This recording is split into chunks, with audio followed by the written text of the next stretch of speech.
ایک طوفانی رات تھی جب آسمان سے بجلی کڑک رہی تھی اور بارش کی گن گرج کی آوازیں دل دہلا رہی تھیں۔ ابرش کی آنکھ کھلی تو اسے لگا جیسے اس کی زندگی کا ہر لمحہ ایک الجھا ہوا خواب ہے۔ وہ بستر پر اٹھ بیٹھی، ہاتھ اپنے پیٹ پہ رکھا، جہاں کبھی ایک بچے کی دھڑکن محسوس ہونے کی امید ہوتی تھی، مگر اب صرف خالی پن تھا۔ باہر کا طوفان اس کی اندرونی بھاگتی ہوئی آگ کی طرح تھا۔ وہ کھڑی ہوئی کھڑکی کے پاس پہنچی۔ بارش کی بوندیں شیشے پر ٹکرا رہی تھی جیسے اس کی آنکھوں کے آنسو۔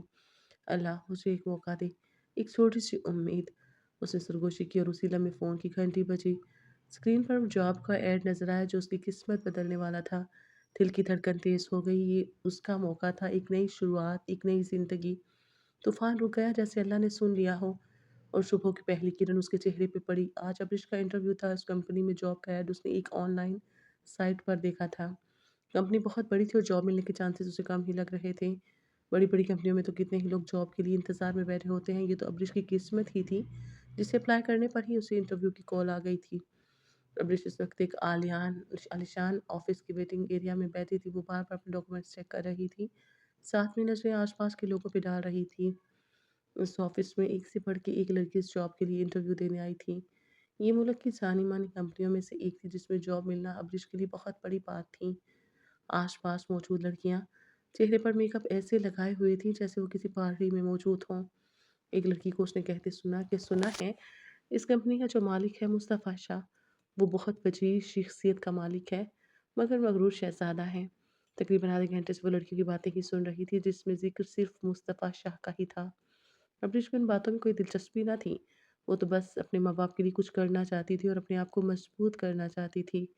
اتنی دیر بیٹھنے کے بعد اسے پیاس کی شدت محسوس ہوئی تو اس نے ریسیپشن سے پانی کا پوچھ کے واٹر ڈسپینسر کے پاس رکھی کرسیوں پہ بیٹھ گئی۔ وہ واٹر ڈسپینسر کے پاس چیئر پر بیٹھ کر پانی پی رہی تھی جب اسے کسی بچے کے رونے کی آواز آئی۔ نہ چاہتے ہوئے بھی وہ اس آواز کی طرف کھینچتی چلی گئی۔ پاس کے ہی ایک روم میں ایک عمر رسیدہ خاتون ایک بچے کو لیے ہوئی تھی جو کہ مسلسل رو رہا تھا۔ ابرش نے اس عورت سے بچے کے رونے کی وجہ پوچھی تو انہوں نے کہا کہ پتہ نہیں کیوں رو رہا ہے، آپ کا بچہ ہے اور آپ کو معلوم ہی نہیں ہے۔ ابرش کو حیرت ہوئی۔ نہیں بی بی، یہ میرا بچہ نہیں ہے، میں اس کی آیا ہوں، تھوڑے ہی دن ہوئے ہیں مجھے اس بچے کی آیا بنے ہوئے۔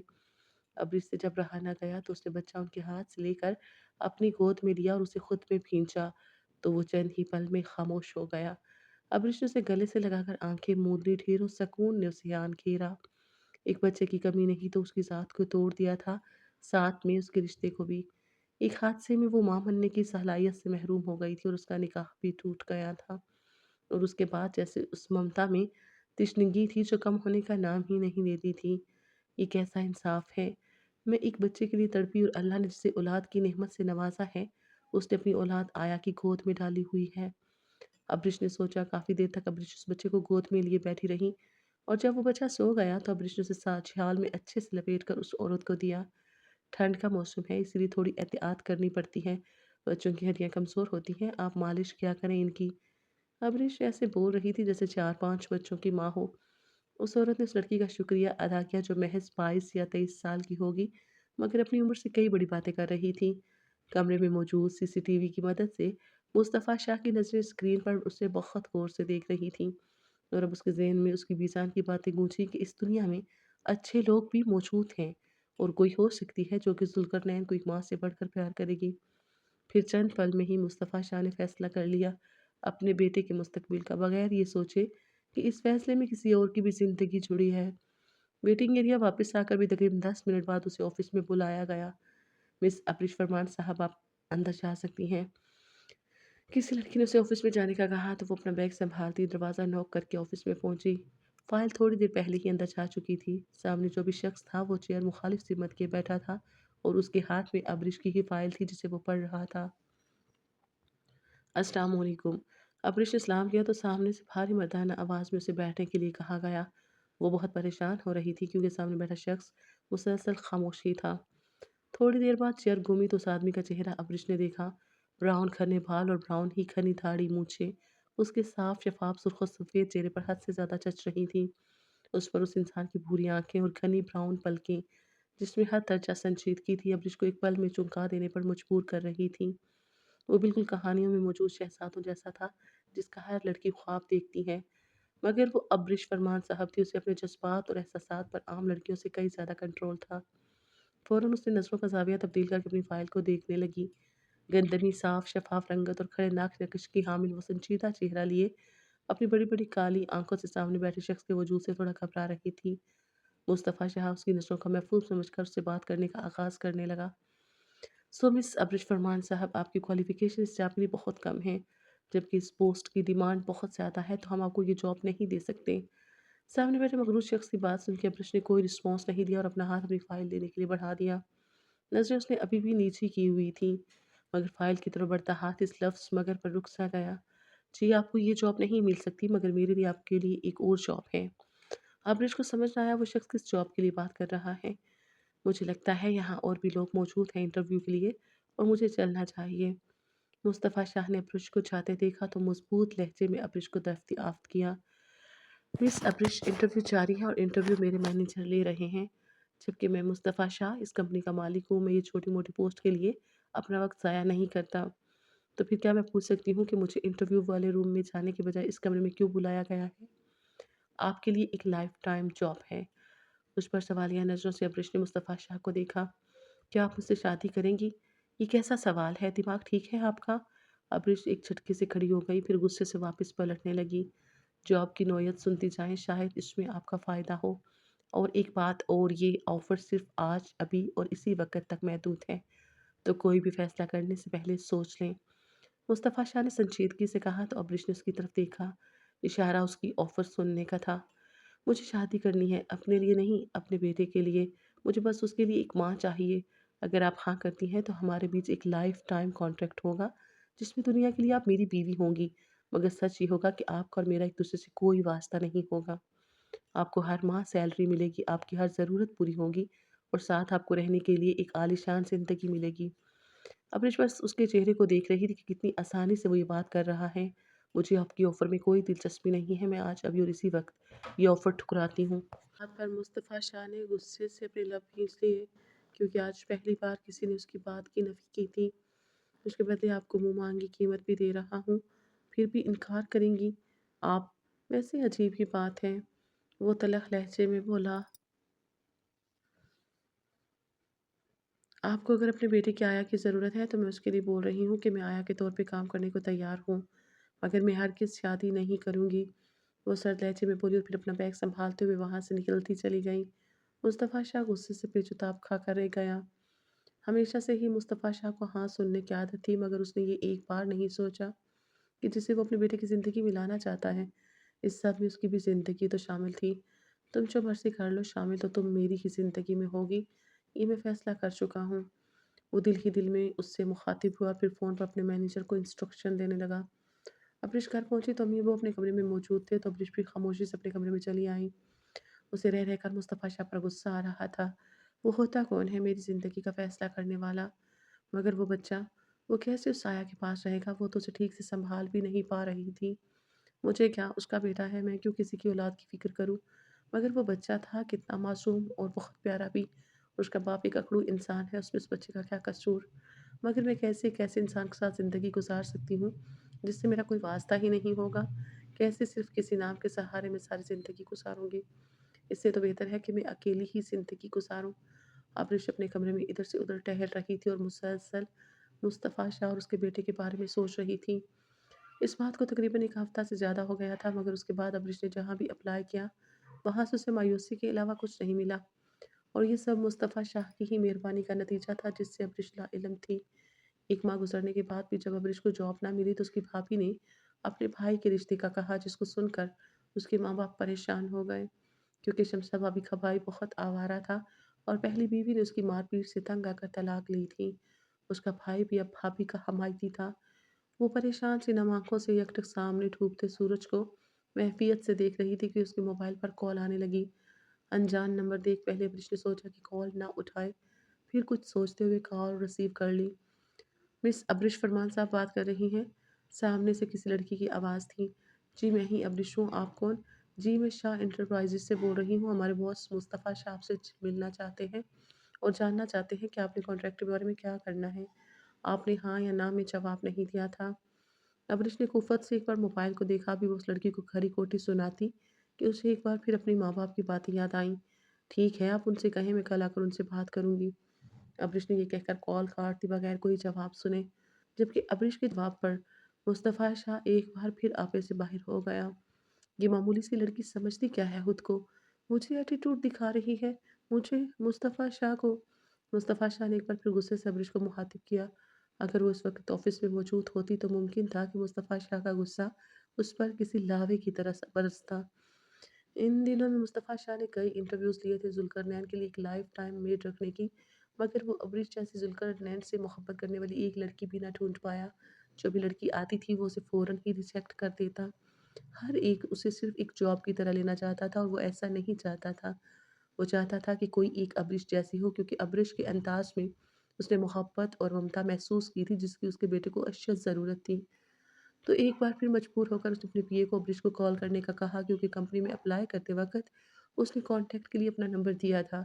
मगर अब उसका जवाब सुन मुस्तफ़ा शाह खुद को ही कोस रहा था कि क्यों वो एक लड़की की मिन्नत समाजत कर रहा था। अगले दिन अबरिश मुस्तफ़ा शाह के ऑफ़िस पहुंची तो मुस्तफ़ा शाह उसे सर्द निगाहों से देखने लगा। सो मिस अबरिश क्या सोचा आपने कॉन्ट्रैक्ट के बारे में? मुस्तफ़ा शाह ने बगैर उसकी तरफ देखे ही कहा, मुझे लगता है आपका जवाब हाँ ही होगा क्योंकि ऐसी ऑफ़र आपको कभी नहीं मिल सकती।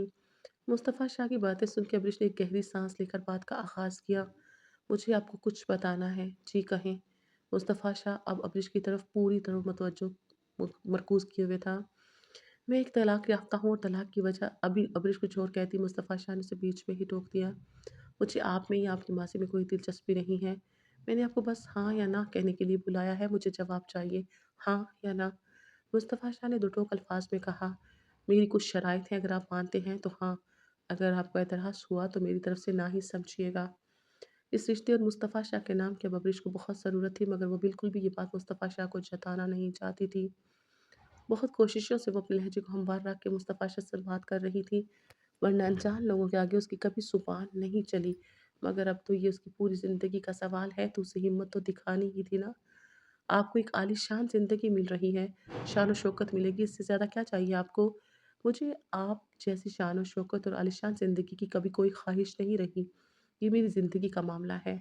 अबरिश ने साफ अल्फाज में मुस्तफ़ा शाह को ये बता दिया था कि वो अपनी शराइत के बगैर ज़ुल्करनैन की ज़िम्मेदारी नहीं सँभालेगी। ठीक है, बताएँ आपकी शराइत, अगर मुझे मुनासिब लगी तो ही मैं मानूँगा। मुस्तफ़ा शाह ने अगर लफ्ज़ पर ज़ोर देकर कहा, सबसे पहली बात अगर आप चाहते हैं कि मैं आपकी ज़िंदगी में दखल अंदाज़ी ना करूँ, तो इस बात का ख़याल आप भी रखेंगे। अगर मुझे आपके मामलात में बोलने की इजाज़त नहीं तो आप भी मेरे मामलात से दूर रहेंगे। अगर मेरा आप पर कोई हक़ नहीं होगा, तो आप भी मुझ पर कभी कोई हक़ नहीं जताएँगे। और सबसे अहम बात, इस कॉन्ट्रैक्ट के बारे में आप किसी को कुछ नहीं बताएँगे। ये बात हमेशा सिर्फ़ आपकी और मेरे बीच ही रहेगी।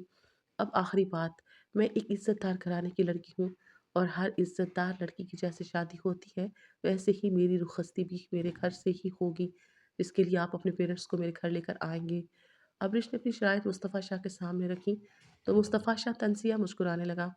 आपको लगता है कि मैं आपकी ये शराइत मानूँगा? बिल्कुल, क्योंकि मैंने कोई नाजायज़ माँग नहीं की है। मुस्तफ़ा शाह को भी ये सब माँग नाजायज़ ना लगी और अपने बेटे के लिए वो इतना तो कर ही सकता है। ठीक है, मैं आज शाम ही अपने घरवालों के साथ आपके घर आऊँगा और कल ही हमारा निकाह होगा और मेरे घर आते ही आप कॉन्ट्रैक्ट साइन करेंगी। मुस्तफ़ा शाह ने भी अपनी बात मुकम्मल की। ठीक है, मुझे मंज़ूर है। अबरिश ने मुस्तफ़ा शाह को अपने घर का एड्रेस दिया। मुझे यकीन है आप कभी किसी को कॉन्ट्रैक्ट के बारे में नहीं बताएँगे। अबरिश ये कहकर ऑफ़िस से चली गई और मुस्तफ़ा शाह अपनी सोचों में गुम हो गया। क्या एक बाप होना एक आदमी के लिए भी कमज़ोर होने की बात है? क्यों वो अबरिश की हर शर्त मान गया था? अगले दिन मुस्तफ़ा शाह अपने घर वालों के साथ अबरिश के घर पे मौजूद था। अबरिश ने पहले ही मुस्तफ़ा शाह के बारे में सबको घर में बता दिया था, सिवाय कॉन्ट्रैक्ट वाली बात के।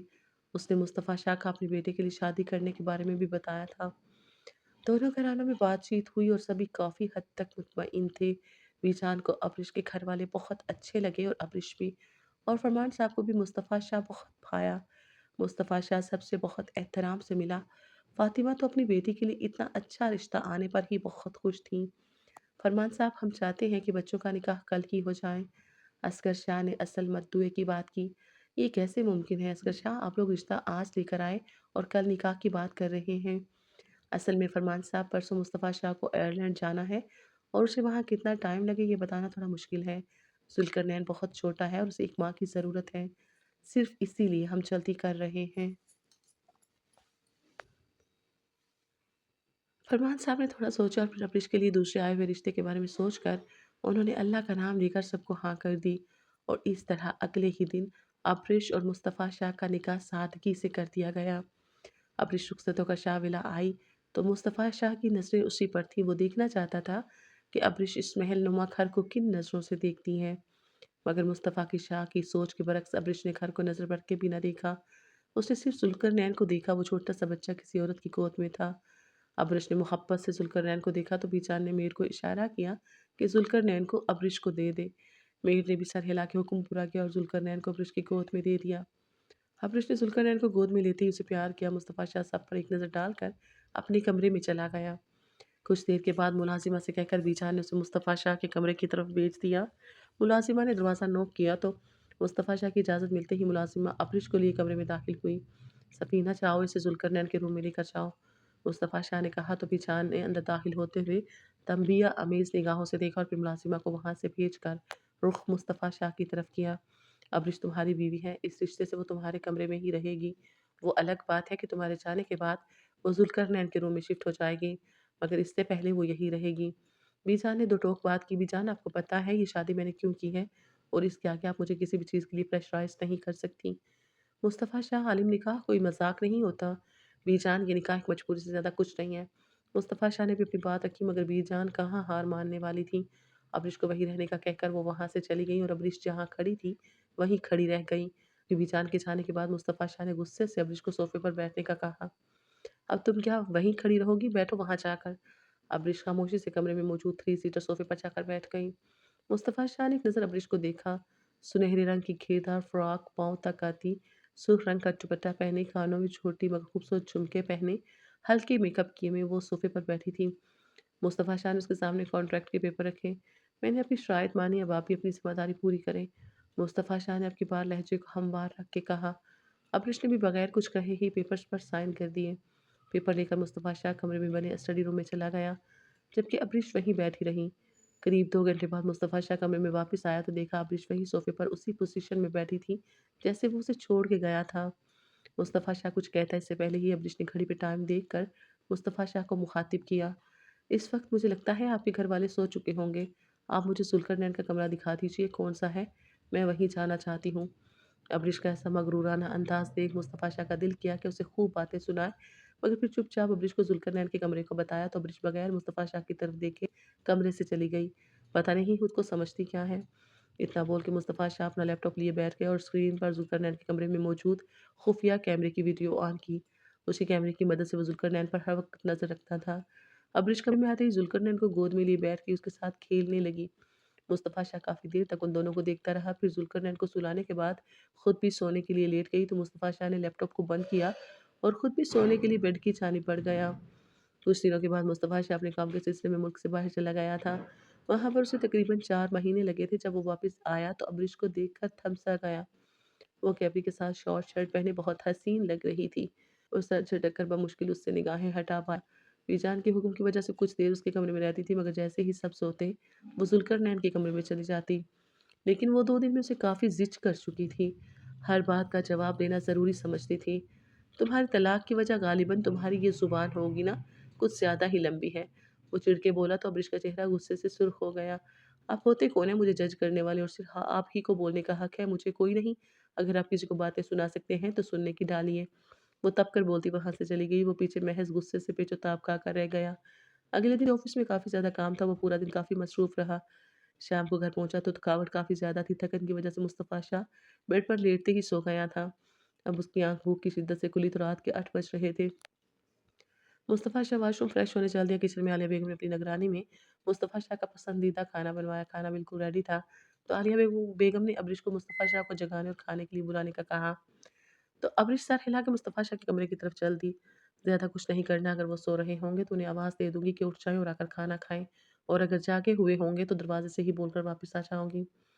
ابرش یہ سب سوچتے ہوئے مصطفیٰ شاہ کے کمرے کے دروازے پر گئی۔ پہلے دروازہ نوک کیا مگر کوئی جواب نہ آیا تو دروازہ کھول کے خود ہی کمرے کے اندر گئی۔ मगर कमरे में भी कोई न था। मुमकिन था कि मुस्तफ़ा शाह वॉशरूम में हों। वो वॉशरूम का दरवाज़ा नॉक करके अली बेगम का पैगाम मुस्तफ़ा शाह तक पहुँचा के वहाँ से भागना चाहती थी।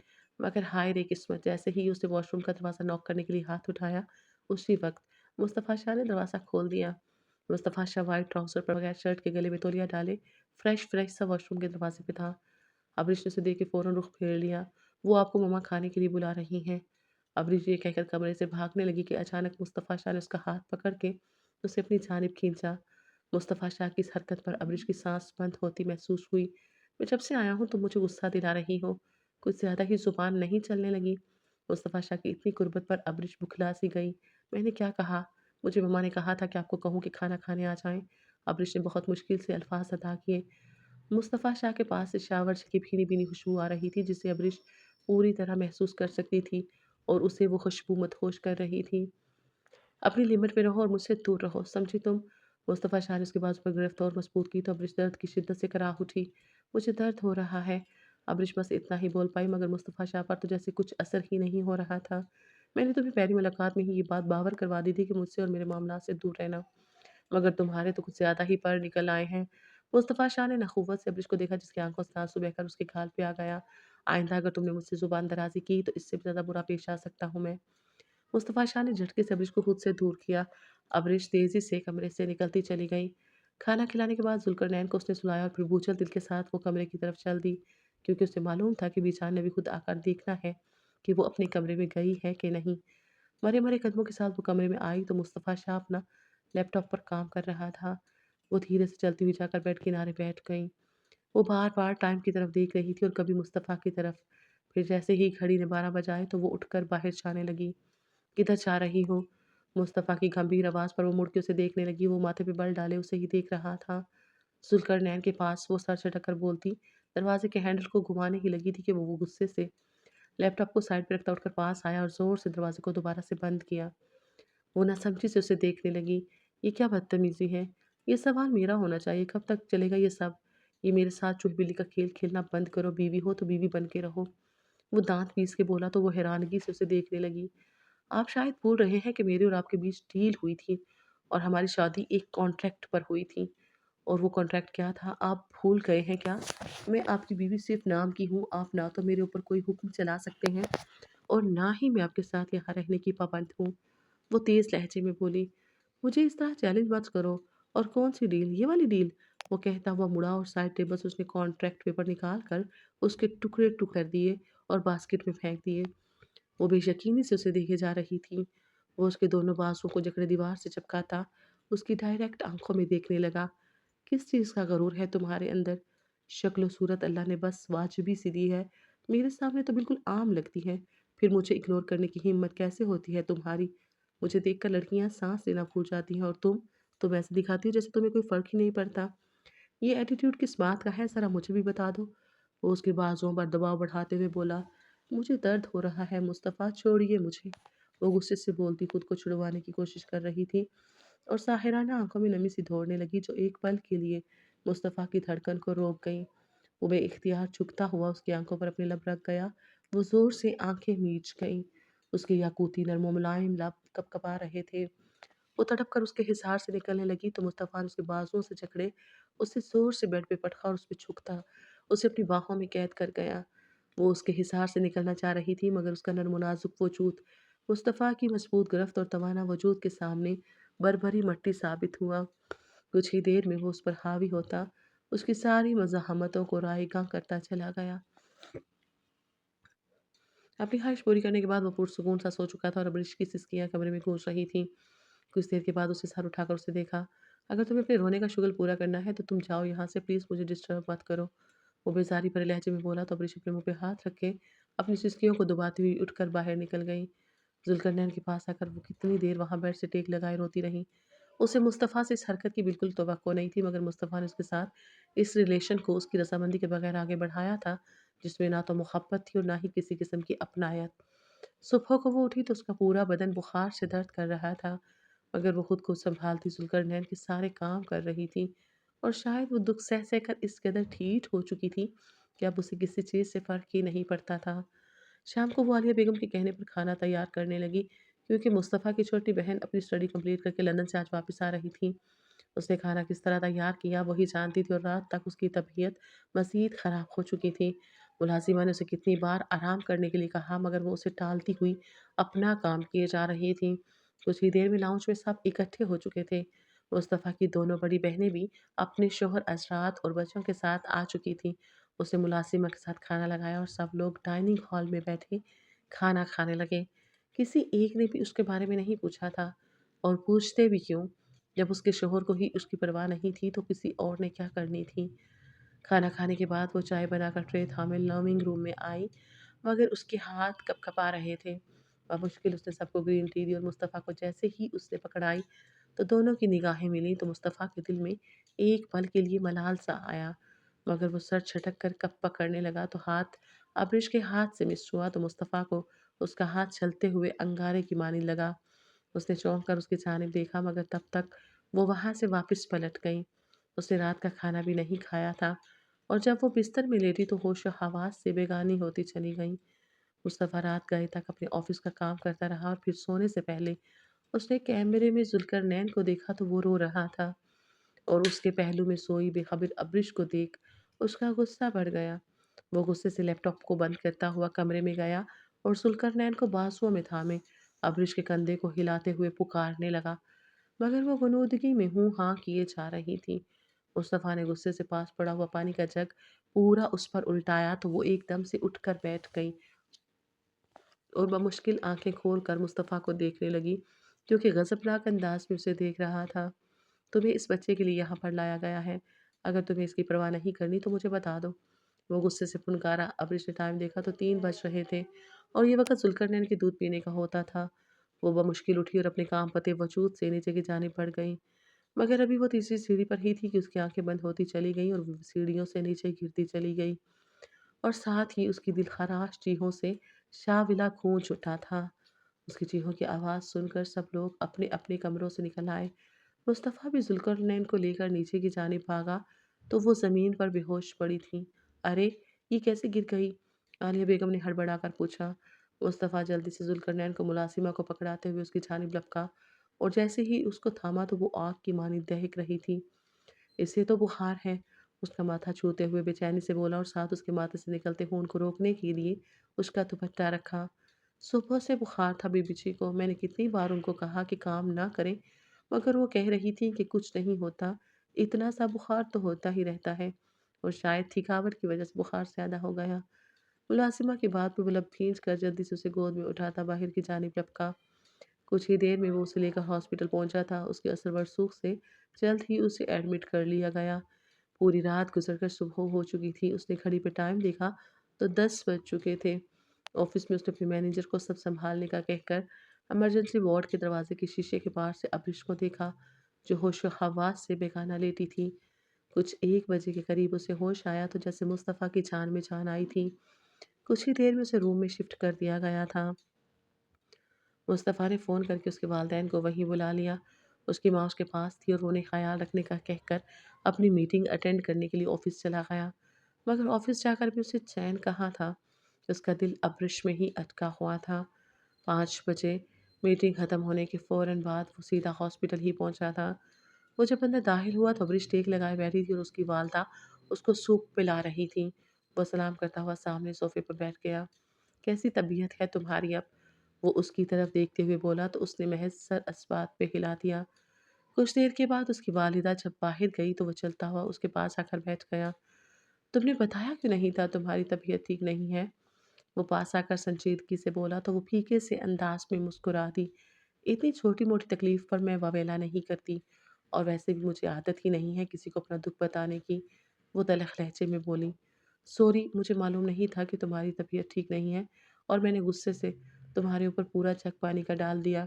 وہ شرمندہ سا بولا، آپ کے سوری کرنے سے کیا ہوگا، اور ویسے اگر میں بیمار نہیں ہوتی تب بھی آپ کو یہ حق حاصل نہیں تھا کہ آپ اس طرح میرے ساتھ غیر اخلاقی سلوک کریں۔ خیر، آپ سے کچھ بھی بید نہیں ہے، آپ تو کچھ بھی کر سکتے ہیں۔ آپ کے نزدیک تو میری کوئی ویلیو ہی نہیں ہے، نہ میری فیلنگ کی، نہ احساسات کی، اور نہ میرے درد کی۔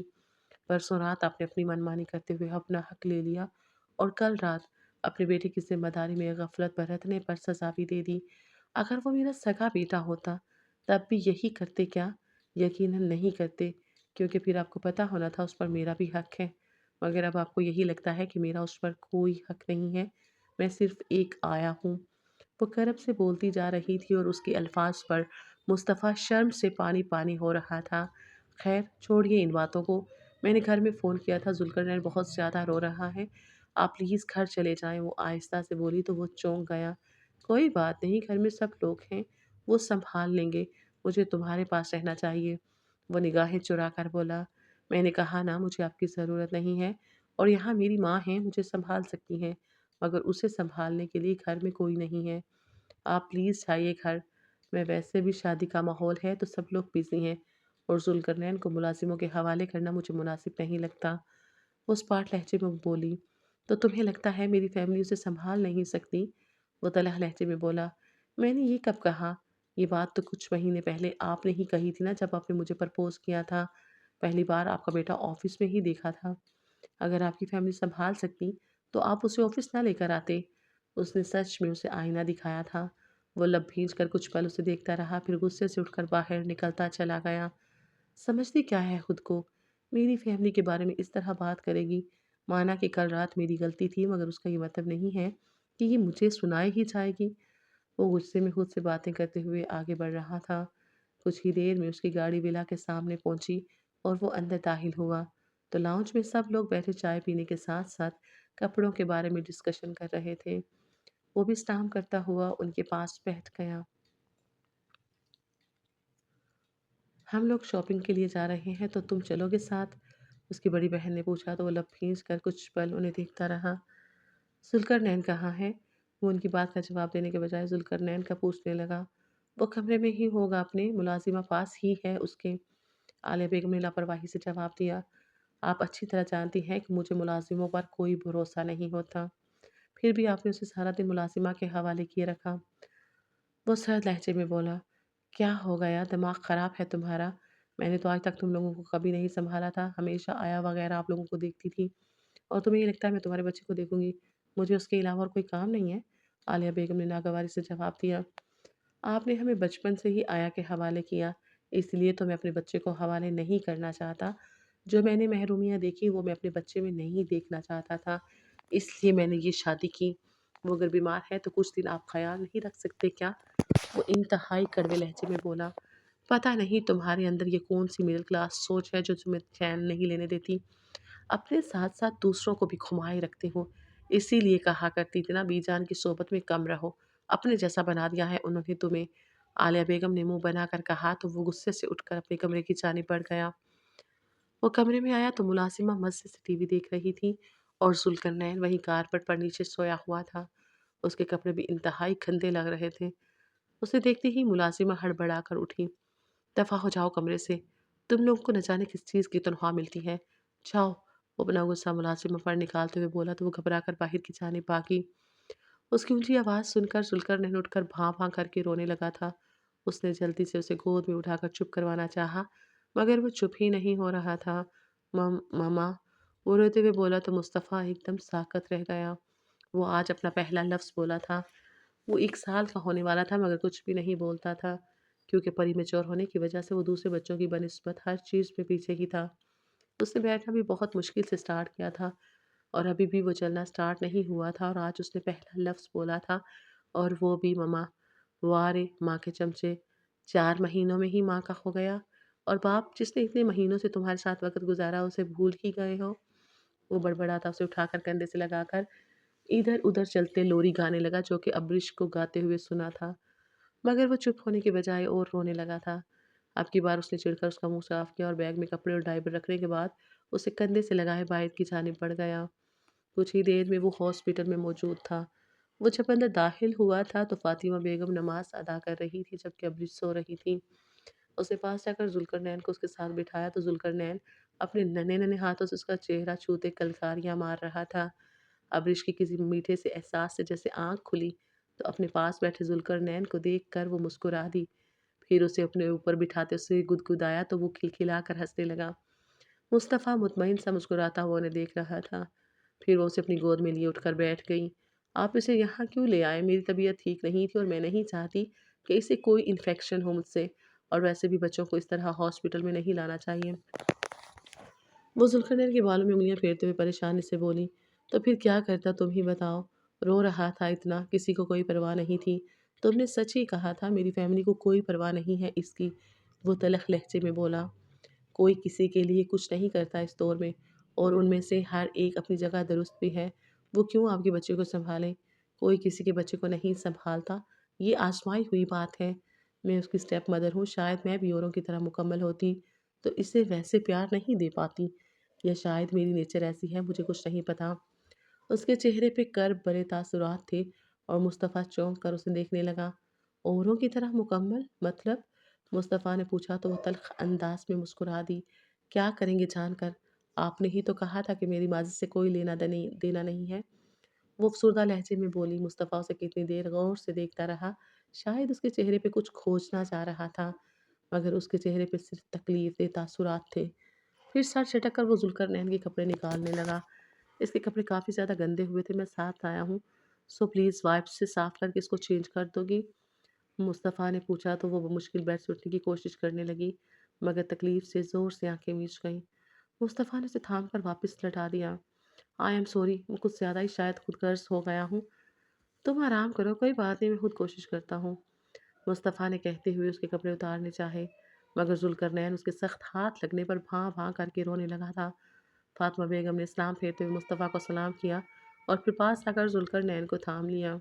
لائیے اپنے نواسے کو ہم خود کپڑے پہناتے ہیں، فاطمہ بیگم نے دھیمی سی مسکراہٹ سے کہا، پھر ذوالقرنین کے کپڑے چینج کرنے لگیں۔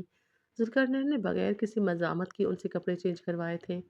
بہت اچھے بھائی، وہ آپ کے ہاتھ میں کانٹے لگے تھے کیا؟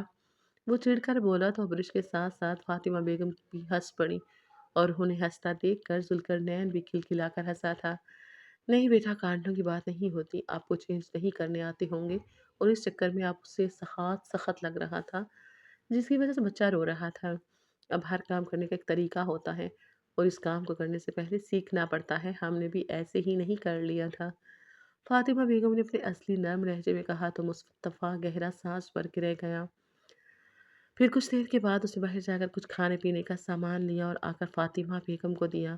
ان لوگوں نے وہیں بیٹھ کر کھانا کھایا تھا۔ آنٹی جی آپ چلیے، میں آپ کو گھر تک چھوڑ آتا ہوں، آپ آرام کیجیے جا کر، اب میں اور ابریش کے پاس ہوں، ویسے بھی کل تک انشاءاللہ چھٹی ہو جائے گی، اسے فاطمہ بیگم سے کہا، مگر فاطمہ بیگم نے وہاں سے ہلنے سے انکار کر دیا۔ مگر ابریش کے پھر فورس کرنے پر وہ جانے پر راضی تو ہو گئی تھی، مگر جانے سے پہلے اسے کافی زیادہ ہدایات کرنا نہیں بھولی تھی۔ مصطفیٰ نے وہاں ایک ہیلپر کو پیسے دے کر ابریش کے پاس رکنے کو کہا تھا، اور ذوالقرنین تو ویسے بھی سو چکا تھا۔ فاطمہ بیگم کو چھوڑنے کے بعد جب وہ واپس آیا تو ابریش بھی سوئی ہوئی تھی، اور ہیلپر پاس بیٹھی اونگ رہی تھی۔ ہیلپر کو جانے کا کہتے اس نے دروازہ بند کیا، اور بیڈ کے پاس رکھے اسٹول پر آ کر بیٹھ کر ابریش کو غور سے دیکھنے لگا۔ نہ جانے بظاہر وہ عام سی نظر آنے والی لڑکی اسے خاص کیوں لگنے لگی تھی۔ اس نے کبھی سوچا بھی نہیں تھا کہ وہ دوبارہ سے کبھی کسی لڑکی کو اپنی زندگی میں شامل کر کے اس سے محبت کر پائے گا، مگر ہاں، اس کا دل اقرار کر رہا تھا کہ وہ دل و جان سے ابریش کو چاہنے لگا ہے۔ کچھ دیر کے بعد وہ اس کے پاس ہی بیڈ پر سر ٹھکائے سو چکا تھا۔ ابریش کی آنکھ کھلی تو اس نے سر گھما کر دیکھا، ایک دم چونکی، کیونکہ اس کے ہاتھ میں ہاتھ درے سر بالکل اس کے کندھے کے پاس رکھے اسٹول پر بیٹھے بیٹھے مصطفیٰ سو رہا تھا۔ اس نے پھر دوبارہ نگاہ گھمائی تو اس کی دوسری سائڈ پر ذوالقرنین اس سے لپٹ کر سو رہا تھا۔ اس نے آہستہ سے مصطفیٰ کے ہاتھ سے اپنا ہاتھ کھینچا تو مصطفیٰ آنکھیں ملتا ہوا سر اٹھا کر اسے دیکھنے لگا۔ کیسی طبیعت ہے تمہاری؟ اس نے ماتھے کو چھوتے ہوئے بولا تو محض سر ہلا کر رہ گئی۔ وہ مجھے واش روم جانا تھا، وہ آہستہ سے بولتی اٹھ کر بیٹھی، مگر جیسے ہی کھڑی ہوئی تو اس کے پاؤں پر وزن ہی نہیں پڑا، وہ کراہتی ہوئی واپس بیٹھ گئی۔ کیا ہوا؟ مجھے فیل ہو رہا تھا کہ میرے پاؤں میں درد ہے، مگر شاید میڈیسن کی وجہ سے کچھ پل کے لیے درد کو سکون ملا تھا، مگر پاؤں پہ وزن نہیں پڑ رہا۔ مجھے لگ رہا ہے میرے پاؤں کی ہڈی پھر سے کھسک گئی ہے۔ وہ اپنے نچلے لب کو دانتوں تلے دباتے اپنے درد کو ضبط کرتے ہوئے بولی، مگر آنکھوں میں واضح نمی تھی۔ مصطفیٰ نے اسے ویل چیئر پر بٹھا کر نرس کو بلایا، اور نرس اسے واش روم تک لے گئی۔ کچھ دیر کے بعد ڈاکٹر بھی آ گئے۔ ڈاکٹر نے چیک کرنے کے بعد کچھ تشویش سے اس کی جانب دیکھا۔ مجھے لگ رہا ہے یا تو موچ آ گئی ہے یا کوئی اور مسئلہ ہے۔ آپ کے پہلے بھی کبھی پاؤں میں چوٹ وغیرہ آئی ہے؟ ڈاکٹر نے پوچھا۔ جی، میرا کچھ سال پہلے ایکسیڈنٹ ہوا تھا، اس میں میرے پاؤں کی ہڈی کریک ہوئی تھی جو کہ بعد میں جڑ گئی تھی، مگر سردیوں میں کبھی کبھار درد ہوتا تھا، مگر مجھے بہت احتیاط کرنی پڑتی ہے کیونکہ اسی پاؤں پہ اگر کوئی چوٹ آ جائے تو بہت زیادہ پین شروع ہو جاتا ہے۔ وہ آہستہ سے بولی، چلے میں ایکس رے وغیرہ کروانے کے بعد دیکھتا ہوں کیا مسئلہ ہے، ڈاکٹر نے کہا۔ اور پھر کچھ دیر کے بعد اس کے سارے ٹیسٹ وغیرہ ہوئے۔ ایکس رے میں اس کی ہڈی پھر سے کھسکی ہوئی لگ رہی تھی۔ ڈاکٹر نے اس پر پلاسٹر چڑھا دیا تھا اور زیادہ سے زیادہ آرام کرنے کے لیے کہا گیا تھا۔ آنٹی، میرے گھر میں تو آج کل شادی کے فنکشن کی تیاریاں چل رہی ہیں، تو سب لوگ بہت بزی ہیں، تو ٹھیک سے وہ لوگ ابرش کا دھیان نہیں رکھ پائیں گے۔ آپ اسے پلیز کچھ دن کے لیے اپنے پاس رکھ لیجئے۔ مصطفیٰ شرمندہ سے انداز میں بولا، ارے کیوں نہیں بیٹا، اس میں کہنے والی کیا بات ہے، اور کوئی بات نہیں، میں دھیان رکھ لوں گی۔ فاطمہ بیگم نے جلدی سے کہا، نہیں امی، میں آپ کے ساتھ نہیں جا سکتی، وہ ذوالقرنین میرے بغیر نہیں رہ سکتا نا۔ ابرش نے بے چینی سے کہا، تم آنٹی جی کے ساتھ ہی جاؤ گی، ذوالقرنین تمہارے ساتھ ہی چلے گا۔ مصطفیٰ نے کہا تو وہ بے یقینی سے اسے دیکھنے لگی۔ پھر فاطمہ کے باہر جانے کے بعد وہ مصطفیٰ کی طرف غصے سے دیکھنے لگی۔ آپ یہ مجھ پر احسان کیوں کر رہے ہیں؟ آپ کو اپنی غلطی سدھارنے کے لیے سب کرنے کی ضرورت نہیں۔ وہ تپ کر بولی، تمہیں کس نے کہا کہ میں نے کوئی غلطی کی ہے جس کی میں تلافی کرنے کے لیے یہ سب کر رہا ہوں؟ میں اپنے بیٹے کے لیے کر رہا ہوں اور خود کے لیے بھی۔ تم ٹھیک رہو گی تو میرا بیٹا سنبھال پاؤ گی نا؟ مصطفیٰ بھی پھر مصطفیٰ ہی تھا، اپنی غلطی تو ماننا جانتا ہی نہیں تھا۔ دل میں جتنا بھی ملال ہو مگر زبان پر کبھی سوری کا لفظ بھی نہیں آئے گا شاید۔ ابرش دل ہی دل میں جھنجھلا سی گئی۔ پھر مصطفیٰ انہیں خود گھر تک چھوڑنے آیا تھا۔ ابرش کی بھابھی تو بہت عجیب نگاہوں سے دیکھ رہی تھی، مگر مصطفیٰ کو ان باتوں سے فرق نہیں پڑتا تھا۔ کچھ دیر وہاں بیٹھنے کے بعد وہ گھر کے لیے نکل آیا، مگر گھر آ کر بھی اسے کہاں چین تھا، دل تو کہیں وہیں رہ گیا تھا۔ نہ جانے کتنی بار ذوالقرنین کا پوچھنے کے بہانے وہ ابرش کو فون کر چکا تھا، اور دل نے کئی بار سوچا کہ اس سے بھی پوچھ لے کہ اس کی طبیعت کیسی ہے، مگر زبان ساتھ نہیں دے رہی تھی۔ اگلے دن صبح اٹھتے ہی اس نے پھر سے فون کیا، مگر دوسری طرف سے فاطمہ بیگم نے اٹھایا تھا۔ وہ میں ذوالقرنین کا پوچھنا چاہ رہا تھا، کیسا ہے وہ؟ اس نے جھجکتے ہوئے پوچھا۔ جی بیٹا وہ ٹھیک ہے ماشاءاللہ سے، وہ میرے پوتے پوتی ہیں نا ان کے ساتھ کھیل رہا ہے۔ ابھی بھی کھانا کھلا کر فارغ ہوئی ہوں، اور ابرش تو بس بیچاری پوری رات ہی نہیں سو پائی، اس کے درد ہی بہت تھا پاؤں میں۔ دوسری طرف سے فاطمہ بیگم نے تفصیل سے جواب دیا تو ان کی آخری بات پر وہ بے چین سا ہو اٹھا۔ اسے کسی اور ڈاکٹر کو دکھا دے، اس نے بے چینی سے پوچھا۔ ہاں میں بھی یہی سوچ رہی تھی، جس ڈاکٹر سے پہلے علاج کروایا نا جب اس کا ایکسیڈنٹ ہوا تھا، میں سوچ رہی تھی اس کے پاس لے چلتی ہوں۔ فاطمہ بیگم نے کہا، جی میں بس تیار ہو کر ابھی پہنچتا ہوں، پھر ہم وہیں پہ لے چلتے ہیں۔ مصطفیٰ نے کہا اور پھر اٹھ کر فریش ہونے چلا گیا۔ کچھ دیر میں وہ ابرش کے پیرنٹس کے گھر میں موجود تھا۔ وہاں سے ابرش کو لے کر وہ ابرش کی بھابھی کے ساتھ ڈاکٹر کے پاس آیا تو وہ کوئی لیڈی ڈاکٹر تھی۔ اس نے چیک اپ کے بعد مسکراتے ہوئے بھابھی کی طرف دیکھا، بہت بہادر ہے آپ کی نند، ورنہ اتنے بڑے حادثے کے بعد کوئی بھی انسان خود کو اس حد تک نہیں سنبھال سکتا، مگر اس نے نہ صرف سنبھالا بلکہ اپنے اوپر آئی ہر مصیبت پر صبر کیا۔ ڈاکٹر بولتی جا رہی تھی اور وہ الجھتا جا رہا تھا۔ کیا مطلب، کون سا حادثہ؟ اس نے آخر پوچھ ہی لیا۔ کیوں، آپ کو نہیں پتا؟ آپ تو شوہر ہے نا ان کے، ڈاکٹر نے کہا تھا۔ اس نے بے اختیار ابرش کی طرف دیکھا تو وہ بھی اسی کی جانب دیکھ رہی تھی۔ نہیں، دراصل ہم دونوں نے ایک دوسرے کے ماضی کے بارے میں کبھی جاننے کی کوشش ہی نہیں کی۔ اب کی بار ابرش نے جواب دیا تو ڈاکٹر نے آنکھیں سکیڑ کر اسے دیکھا۔ اتنی امپورٹنٹ بات بتانی تو چاہیے تھی نا، تم شاید جانتی نہیں ہو کہ تمہارا پہلے بھی رشتہ اس بات کی وجہ سے ٹوٹا ہے، ابرش کی بھابھی نے کہا تو وہ کھوجتی نگاہوں سے ابرش کو دیکھنے لگا۔ مجھے لگتا ہے کہ آپ کو اس کے بارے میں تفصیل سے جا کر گھر میں بات کرنی چاہیے، مجھے نیکسٹ مریض کا چیک اپ کرنا ہے۔ ڈاکٹر نے جلدی سے بات کو سمیٹا۔ وہ ابرش کو لے کر کلینک سے نکل آئے۔ مجھے تو ویسے حیرت ہی ہوئی ہے کہ آپ نے اتنی امپورٹنٹ بات کو مس کر دیا، آپ کو کم سے کم پوچھنا چاہیے تھا اس سے کہ اس کا پہلے نکاح کیوں ٹوٹا، بھابھی نے منہ بنا کر کہا۔ مجھے لگتا ہے کہ آپ کو ہمارے معاملات میں نہیں بولنا چاہیے، اور جو بھی بات ہے وہ میں اپنی بیوی سے پوچھ لوں گا، سو پلیز آپ چپ رہیے۔ مصطفیٰ نے اب کی بار بغیر کسی لگی لپٹی کے جواب دیا تو بھابھی برے برے منہ بناتی چپ ہو گئی۔ وہ اسے گھر چھوڑنے کے بعد آفس کے لیے نکل آیا۔ 10 دن کے بعد اس کے پاؤں میں کافی بہتری نظر آئی تھی تو وہ اسے لے کر واپس مینشن آ گیا۔ اس نے خود گود میں اٹھا کر کمرے تک لایا تھا اور سختی سے منع کیا تھا کہ وہ بستر سے ہلے گی بھی نہیں۔ گھر میں شادی کے ہنگامے بھی سٹارٹ ہو چکے تھے۔ وہ व्हील चेयर पर ही बैठकर फंक्शन अटेंड करती रही थी। आज उसके पाँव का प्लास्टर उतर चुका था और वो अब खुद चलने लगी थी, बिना किसी सहारे के। मुस्तफ़ा उसका बहुत ज़्यादा ख़्याल रखता था और इन दिनों वो दोनों एक दूसरे के काफ़ी करीब आ चुके थे।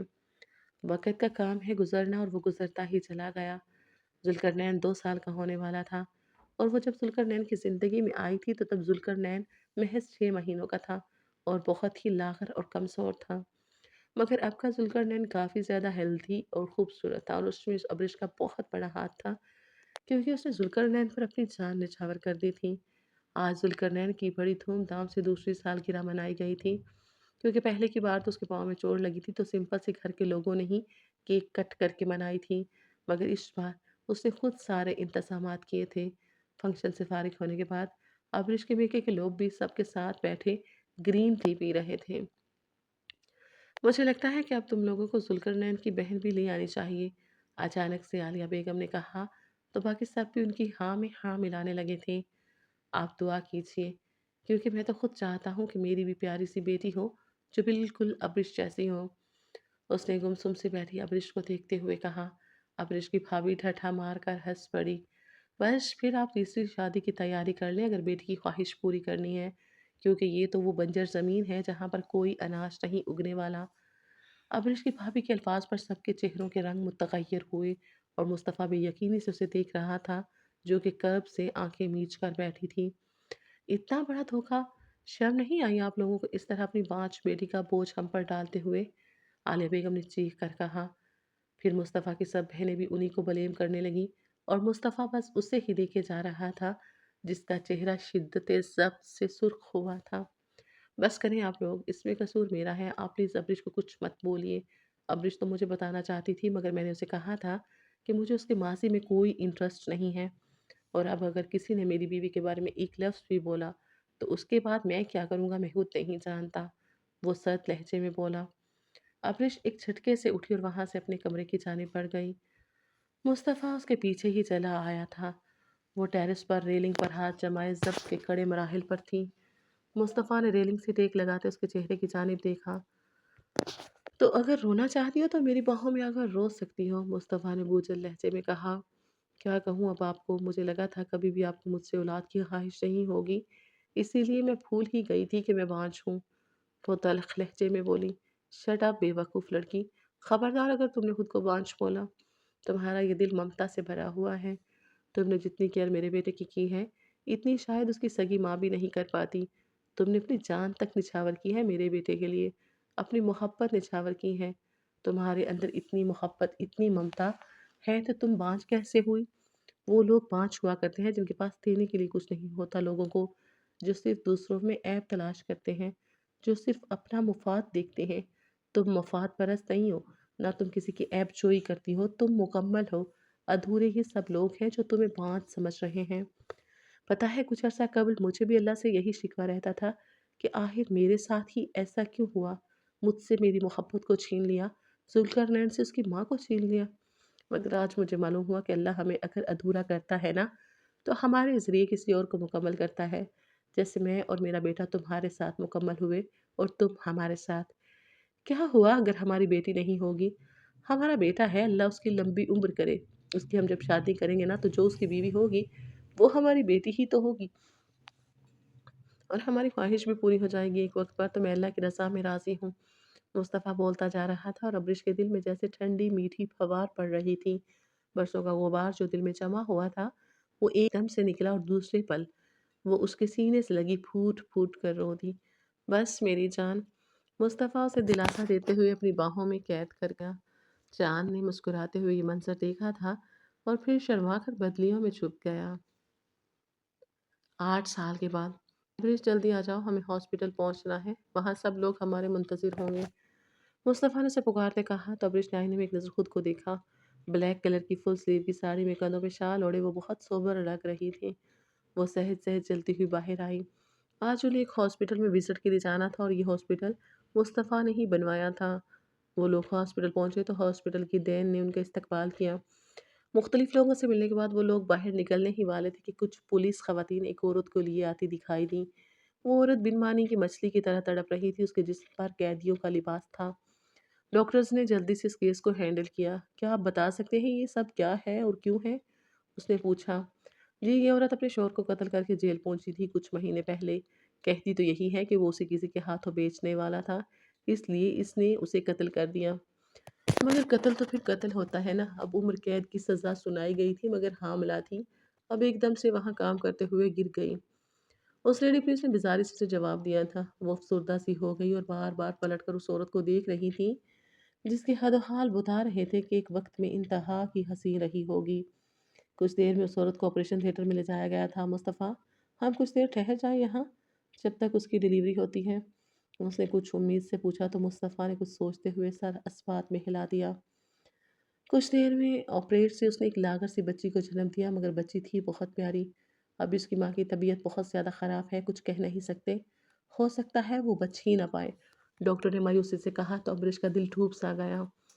फिर बच्ची को वहाँ नर्सरी में रख दिया गया था। वो मुस्तफ़ा के साथ घर के लिए निकल आए, मगर पूरा रास्ता वो रोती रही थी और यहाँ तक कि घर आकर भी। बस कर दो, ऐसे तो रोज़ ही वाक़यात हादसात होते हैं। तुम अगर वो सब वाक़यात को देखोगी तो तुम्हारा क्या होगा? मुस्तफ़ा ने उसे तसल्ली देनी चाहिए, मगर मेरे सामने तो जो होगा उस पर तो मैं रोऊँगी ना मुस्तफ़ा। उस बच्ची का क्या होगा मुस्तफ़ा? क्योंकि अगर माँ उसकी बच भी गई तो उस बच्ची को जेल में रखा जाएगा। वो वहाँ के माहौल में पलेगी क्या? और अगर उसकी माँ ना बच पाई तो फिर क्या होगा? वो खौफ़ज़दा लहजे में बोलती जा रही थी। अल्लाह उसका निगहबान है, यही कह सकते हैं। अब तुम चुपचाप आँखें बंद करके सो जाओ। सुबह को तुम्हें ज़ुल्करनैन के स्कूल के फंक्शन में जाना है। मुस्तफ़ा ने कहा तो वो सोने की कोशिश करने लगी, मगर वो पूरी रात सो नहीं पाई थी। अगला दिन ज़ुल्करनैन के स्कूल में वो गुज़रा था, मगर शाम को उसने मुस्तफ़ा को फ़ोर्स करके हॉस्पिटल का चक्कर लगाने का सोचा। वहाँ जाकर उसे पता चला कि वो औरत अभी कुछ देर पहले होश में आई है और उसके कहने पे बच्ची को यतीमखाने भेजने का इंतज़ाम हो चुका था। डॉक्टर, क्या मैं ये बच्ची अडॉप्ट कर सकती हूँ? उसने बेताबी भरे लहजे में पूछा तो मुस्तफ़ा चौंक गया। जी, आप उसकी माँ से पूछ लीजिए, डॉक्टर ने कहा तो वो मुस्तफ़ा के साथ उस कमरे की जानिब बढ़ गई जहाँ पर वो औरत थी। वो जब अंदर दाखिल हुए तो वो बच्ची को गोद में लिटाए रो रही थी और साथ उसके नन्हे-नन्हे हाथों को चूमती जा रही थी। कैसी हैं आप? अबरिश ने पास जाकर पूछा तो वो औरत चौंक कर उसे देखने लगी। ये आपकी बेटी को अडॉप्ट करना चाहती हैं। डॉक्टर की बात पर उस औरत की आंखों में हैरत भरे तासुरात उभर आए। कमाल करते हैं मेम साहब आप। एक कातिला की बेटी को पालेंगी। मुआशरा जीना हराम कर देगा आपका। वो तल्ख़ लहजे में बोली, तुम्हारा नाम साबरा है, मुझे रिसेप्शन से पता चला था। तुम मुझ में सब्र करने वाली हो। तुम्हारे साथ जो हुआ वो एक इंसाफ नहीं है, मगर कानून कानून होता है और हम कानून के आगे मजबूर हैं। और रही बात मुआशरे की, मुआशरा तो मुझे इस बात पर भी जीने नहीं देता कि मैं एक बाँझ हूँ, जबकि मैंने एक चंद माह के बच्चे को पाल-पोस कर 8 वर्ष का कर दिया है। मुआशरा किसी हाल में भी जीने नहीं देता। साबरा, मगर मैं अपने ज़मीर का क्या करूँ? मेरा ज़मीर इस वक़्त मुझे इजाज़त नहीं दे रहा कि मैं इस बच्ची को किसी यतीमखाने में जाने दूँ। मैं यतीमखाने के बच्चों को तो अडॉप्ट नहीं कर सकती, मगर इसे कर सकती हूँ। तुम्हारी बेटी को मैं अपनी बेटी समझकर पाल-पोस कर इस काबिल बनाऊँगी कि ये मुआशरा खुद पर खुद इसे कबूल करेगा और इसे किसी मुजरिमा की बेटी नहीं समझेगा। अबरिश ने हाथ जोड़ते हुए कहा तो वो औरत नम आँखों से मुस्कुरा दी। अब मुझे अपने रब से कोई शिकवा नहीं है। मैं अरसा हो गया अपने रब से भी यही पूछती थी कि मेरे साथ ही ऐसा क्यों हुआ? उसकी मसलतों को समझ ही नहीं पाई। नशई बाप ने अपने दोस्त के साथ ब्याह दिया और उस शख्स ने मुझ पर सित्म के पहाड़ ढाए। 5 बार बच्चा ज़ाया हुआ, फिर मेरा उस शख्स ने मुझे जुए में हार दिया। मैं बहुत रोई, फिर मैंने उसे कत्ल कर दिया, ये जानते हुए भी कि कत्ल करना हराम है। मगर मैं क्या करती? और फिर खुद को पुलिस हवाले भी कर दिया। मगर सितम ज़रीफ़ी देखो ना, फिर से माँ बनने की खुशखबरी मिली। रोज़ रोती रही और अल्लाह से कहती रही, मेरे मुकद्दर तो ऐसे बनाए थे तो आगे मेरी बच्ची के भी ऐसे ही होंगे। और उस रब की अनायत देखो, उसने मेरे सारे शिकवों को एक पल में ही ख़त्म करके बता दिया कि मेरे फ़ैसले कभी गलत नहीं होते और हर अधूरे को किसी न किसी तरह पूरा करता ही है। इससे कुछ लेता है तो दूसरे पल किसी और ख्वाहिश को पूरा करके उसकी झोली भर देता है। मुझे आज उसने एक पल में सब कुछ दे दिया, अब मुझे कोई खौफ नहीं है। वो औरत जो कम अकल और कम पढ़ी लिखी थी, बातें वो बड़ी-बड़ी कर रही थी। शायद ज़माने से बड़ा कोई उस्ताद नहीं होता। उस ज़माने ने उसे बहुत बड़े-बड़े सबक पढ़ाए थे। फिर साबरा ने अपनी बेटी उसकी गोद में डाल दी। अबरिश ने उसका माथा चूमते हुए उसे अपने सीने से लगा लिया। अभी आज की रात तुम यहीं पर हो, अपनी बेटी को जी भर कर प्यार करो। मैं कल तुमसे तुम्हारी अमानत लेने आऊँगी। अबरिश ने कहा तो वो औरत मुस्कुरा दी। फिर अगली सुबह वो लोग जब वहाँ पहुँचे तो उन्हें पता चला कि साबरा की कुछ देर पहले ही वफ़ात हो गई है। वो तो ये सुनकर साकत ही रह गई। उसने आगे बढ़कर साबरा का चेहरा देखा तो एक सकून था उस चेहरे पे। अब्रिश का दिल चाहा कि चीख-चीख कर रोए। न जाने इस मुआशरे में कितनी साबरा थी जो इसी तरह तकलीफ़ में गुज़रती हैं, मगर हर साबिरा को दुखों से आज़ाद करने के लिए कोई अब्रिश नहीं आती। अब्रिश ने रोती हुई नन्ही सी जान को सीने से लगाया और मुस्तफ़ा ने खुद अब्रिश की ख़्वाहिश के मुताबिक साबरा की तजज़ियो तकफ़ीन का इंतज़ाम किया था। वो लोग जब उस नन्ही सी कली को लेकर घर पहुँचे और घर में जब सबको उस दास्तान के बारे में बताया, तो आलिया बेगम ने थोड़ा एतराज़ किया था, मगर अब्रिश ने कायल कर ही लिया था और ज़ुल्क़रनैन तो उस नन्ही सी शहज़ादी को देख-देख कर निहाल हो रहा था। मम्मा, ये एंजल मेरी है ना? वो आयरा के नन्हे-नन्हे हाथों को चूमते हुए न जाने कितनी बार उससे पूछ चुका था। और अब्रिश मुस्कुराते हुए उसके बाल बखेरते कई बार हाँ में जवाब दे चुकी थी। कुछ देर के बाद वो बच्चों को सुलाकर कमरे में आई तो मुस्तफ़ा उसी का मुंतज़िर था। वो पास आकर उसके कंधे पे सर रखे उसके बटनों से खेलने लगी। मैंने आपसे पूछे बगैर आयरा को लेने का फ़ैसला किया। सॉरी। वो मुँह बसूर कर बोली तो मुस्तफ़ा ने एक शिद्दत भरा लम्स उसके माथे पे छोड़ा। पगली, तुम्हारा हर फ़ैसला दुरुस्त होता है ये मैं जानता हूँ और मेरी प्यारी सी वाइफ़ कभी गलत हो ही नहीं सकती। वो उसकी नाक को खींचते हुए बोला, छी! मुस्तफ़ा मैंने कितनी बार कहा है मेरा नाक मत खींचा करो। वो मुस्तफ़ा के हाथ पे मारते हुए बोली, तो वो हँसते हुए उसे अपनी बाहों में लेते आँखें मूंद गया। वो इतने सारे अधूरे लोग एक-दूसरे के साथ मुकम्मल थे और ज़िंदगी उसी का नाम था। हर इंसान अपनी ज़ात में अधूरा होता है, मगर किसी और के साथ वो पूरा होता है और अल्लाह ने ये किसी न किसी तरह पूरा कर ही देना होता है। और अगर इस जहान में अगर कोई पूरा नहीं है, तो अगला जहान तो है ही ना। यही तो एक मोमिन की निशानी है कि वो दुनिया में आई तकलीफ़ों पर सब्र करने के साथ आखिरत पर यकीन रखता है और वो जानता है कि दुनिया की ज़िंदगी चंद रोज़ा है और यहाँ की तकलीफ़ें समंदर के कतरे जितनी, मगर आखिरत की नेमतें पूरा समंदर हैं। इंसान अगर यही सोच रख ले तो उसके बहुत सारे गम हल्के हो जाएँ और ये बात सोचना भी कहीं न कहीं हमें मुकम्मल करता है। हम सब अधूरे हैं, मगर कहीं न कहीं पूरे हैं।